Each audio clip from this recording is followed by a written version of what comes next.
American Airlines emergency line, please state your emergency. The cockpit's not answering. Somebody's stabbed in business class. And I think there's mace that we can't breathe. I don't know. I think we're getting hijacked.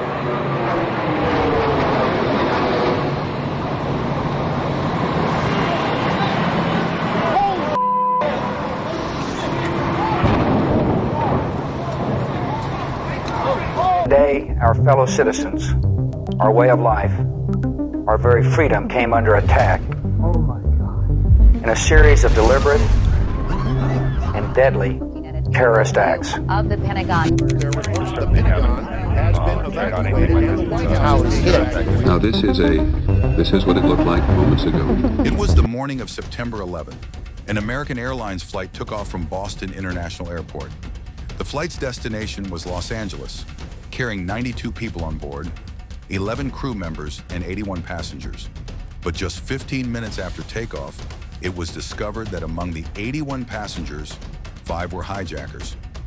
The hijackers took control of the plane by overpowering the passengers and crew. Among them was a man named Mohammed Atta, who was trained as a pilot. He forced the pilot and co-pilot out of the cockpit and took control of the aircraft. Then he turned the plane toward the World Trade Center. At that time, the World Trade Center was one of the most iconic and historic buildings in the world. The plane was crashed directly into the North Tower of the World Trade Center by the hijackers. What is that? Somebody hit the World Trade Center or the... It's a Trade Center. The World Trade Center. It's 8:52 here in New York. I'm Bryant Gumbel. We understand that there has been a plane crash on the southern tip of Manhattan. You're looking at the World Trade Center. It appears a small twin-engine prop plane crashed into one of the towers at the World Trade Center in New York City. Our collective response was, oh, what a horrible accident. The pilot must have had a heart attack. Flight 175. But just 17 minutes later, at 9:03 a.m., the world realized it wasn't an accident. United Airlines Flight 175, also hijacked, slammed into the South Tower. This was now clearly a planned terrorist attack. Live on television. People in New York City stared in horror. Smoke, flames, and debris filled the sky. Panic swept the streets.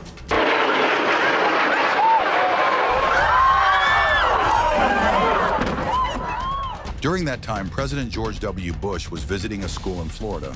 He was sitting in a classroom with young children, watching them do a reading exercise. Suddenly, his chief of staff entered the room and whispered in his ear, "America is under attack." President Bush remained seated, calmly listening to the children, trying not to panic anyone. He spent 7 more minutes with the class, talking and keeping his composure. These 7 minutes became one of the most critical moments in history. While the world was already watching the Twin Towers burn, the leader of the free world sat silently, processing the unthinkable. Reports that there was a hijacking of an American Airlines 767 out of Boston. That was perhaps one of the planes that was involved in this disaster this morning. Apparently both towers of the World Trade Center hit by aircraft. And additionally, a report that a plane has crashed into the Pentagon this morning. West wing of the White House has been evacuated. President Bush was not there. He was at a school in Sarasota, Florida. The New York City Fire Department. Later, many people heavily criticized George Bush for his response. They questioned why he didn't take immediate action. By that time, 2 planes had already been hijacked. America was under attack. The planes had crashed into the World Trade Center. Yet President Bush remained in the classroom for several more minutes. Critics said he ignored the urgency of the situation and should have acted faster as the nation faced one of its darkest moments. Flight 77. The Pentagon attack at 9:37 a.m. Another hijacked plane, American Airlines Flight 77, crashed into the Pentagon in Washington, D.C. The heart of the U.S. military had been hit. Fire and smoke rose from the building. Officials were evacuated. The entire nation was on high alert. Flight 93, the Heroes Flight 93, took off from Newark, New Jersey, heading to San Francisco. It was hijacked too. But this time, the passengers learned what had happened to the other planes. In a brave act, they fought back. They stormed the cockpit. A struggle followed. The plane never made it to its intended target, possibly the White House or Capitol building.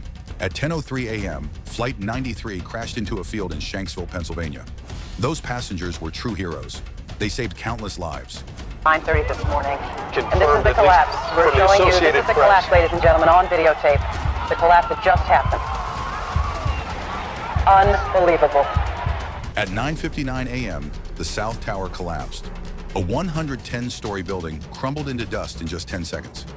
At 10:28 a.m., the North Tower fell. Manhattan was covered in a thick cloud of smoke and debris. First responders were trapped. Survivors stumbled out, covered in ash. The fourth plane that was hijacked was United Airlines Flight 93. People feared that this plane was going to be used in another deadly attack. It was suspected that the hijackers were planning to crash it into the White House or the U.S. Capitol. The White House is one of the most important places in America because it is where the President of the United States lives and works. But some of the passengers on that plane managed to turn on their phones after the hijacking. They received calls and messages from their families, and that's how they found out what had happened to the other planes. They knew they had only two options: either sit quietly and let it happen, or show courage and fight back. They chose to be brave. The passengers fought the hijackers inside the plane. As a result, the plane crash-landed in a field, preventing it from reaching its intended target. Aftermath: a nation in grief. Nearly 3,000 people died that day. Firefighters, office workers, parents, children, flight crews. Over 6,000 were injured. It was the deadliest terrorist attack in world history. That evening, President George W. Bush addressed the nation. Terrorist attacks can shake the foundations of our biggest buildings, but they cannot touch the foundation of America. This attack was suspected to be planned by Osama bin Laden and his terrorist group, Al-Qaeda. But immediately after the 9/11 attacks, Osama bin Laden released a statement saying, "I am not responsible for this attack." However, in 2004, 3 years after 9/11 and just before the U.S. presidential elections, a videotape was released to the public in which Osama bin Laden claimed full responsibility for the attacks. In the tape, he explained the reasons and planning behind September 11th.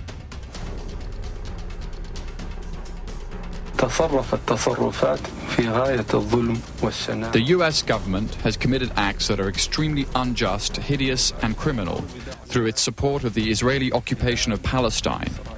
And we believe the U.S. is directly responsible for those killed in Palestine, Lebanon, and Iraq. Due to its subordination to the Jews, the arrogance of the United States regime has reached the point that they occupied Arabia, the holiest place of the Muslims, who are more than 1 billion people in the world today.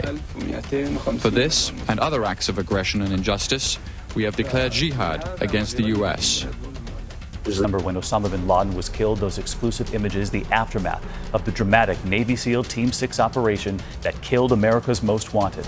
At the time, we thought we might never know their identities, but tonight, 3.5 years later, are we finally learning the identity of the man who pulled the trigger? ABC's chief global... The world changed forever. After the 9/11 attacks, the world was never the same again. The sense of safety and normalcy vanished overnight. Airports across the globe introduced strict new security protocols. Full body scans, liquid bans, and rigorous ID checks became the new norm. Flying was no longer simple. It became a matter of national security. The United States responded quickly. Just weeks after the attacks, it launched the war on terror, starting with the invasion of Afghanistan to dismantle Al-Qaeda and remove the Taliban from power. Nations around the world stood together, offering support, sympathy, and military aid. It was a moment where global grief turned into global resolve. The attack also sparked debates about civil liberties, surveillance, immigration, and foreign policy. Muslim communities worldwide faced increased scrutiny, and the political landscape of the 21st century was shaped by this single day. Even today, the echoes of September 11th continue to influence policies, cultures, and hearts. The memories of those lost remain alive, reminding us of the cost of hatred and the strength of unity in the face of tragedy. September 11th, 2001, a date etched in the heart of history. A day when innocent lives were lost, heroes were born, and the world woke up to a new reality. We remember the 2,977 people who never returned home. The parents, the children, the firefighters, the office workers, the passengers. Every name, every face, every story matters. But this is more than just a tragedy. It's a reminder of how quickly peace can be shattered and how deeply humanity can come together. To this day, September 11th teaches us, in the darkest moments, courage rises. In the face of hate, unity becomes our strength. Let us never forget. Let us keep telling their stories. And may we always choose peace over war and hope over fear.